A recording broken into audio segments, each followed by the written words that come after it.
بسم اللہ الرحمن الرحیم نحمدہ ونصلی علی رسولہ الکریم اما بعد۔ پیارے پیارے بچوں، ننھے منھے پھولو، اللہ تعالیٰ آپ سب کو ہمیشہ خوش رکھیں اور اللہ تعالیٰ فلسطین کے مسلمانوں کے لیے آسانیاں پیدا فرمائیں، اللہ تعالیٰ ان کی مدد فرمائیں، نصرت فرمائیں۔ الاحسان اکیڈمی والے چچا کی طرف سے السلام علیکم ورحمۃ اللہ وبرکاتہ۔ پیارے بچوں، ہماری کہانی چل رہی ہے مسجد اقصی اور فلسطین۔ اس کے 15 حصے ہم سن چکے ہیں، آج ہے اس کا 16واں حصہ، اور اس میں ہم نے نبی پاک صلی اللہ علیہ وسلم کے ارشادات سننے ہیں کہ نبی پاک صلی اللہ علیہ وسلم نے کیا فرمایا ہے۔ تو پیارے بچوں، نبی پاک صلی اللہ علیہ وسلم نے ایک مرتبہ فرمایا کہ جب دنیا میں ایمان خطرے میں ہوگا، کہ جو مسلمان ہوتا ہے اس کا ایمان ہوتا ہے، وہ اللہ تعالیٰ کو مانتا ہے، قرآن پاک کو مانتا ہے، نبی پاک کو مانتا ہے، صحابہ کو مانتا ہے، اہل بیت کو مانتا ہے، تو ان سب چیزوں کو مانتا ہے، لیکن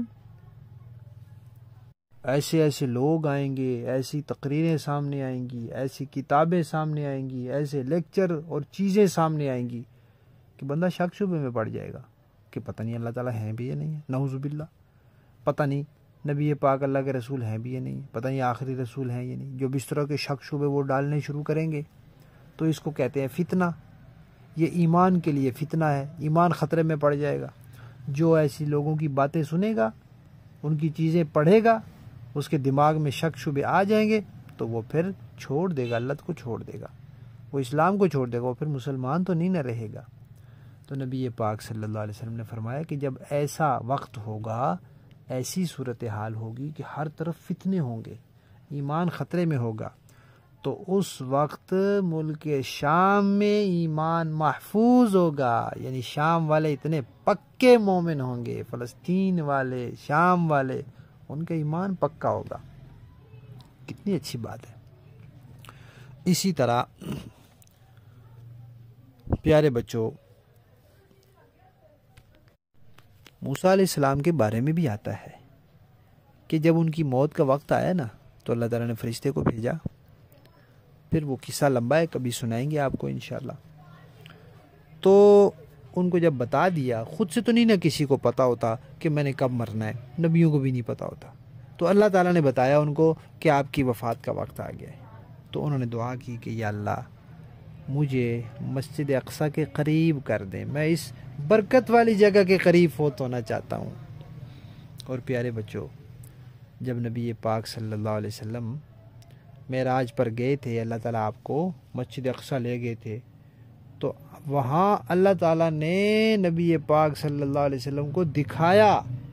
نبی پاک صلی اللہ علیہ وسلم تو باہر تھے، موسیٰ علیہ السلام اپنی قبر میں تھے، لیکن اللہ تعالیٰ نے معجزے کے طور پہ نبی پاک صلی اللہ علیہ وسلم کو دکھا دیا۔ انہوں نے دیکھا کہ موسیٰ علیہ السلام اپنی قبر میں کھڑے ہو کے نماز پڑھ رہے ہیں۔ سبحان اللہ۔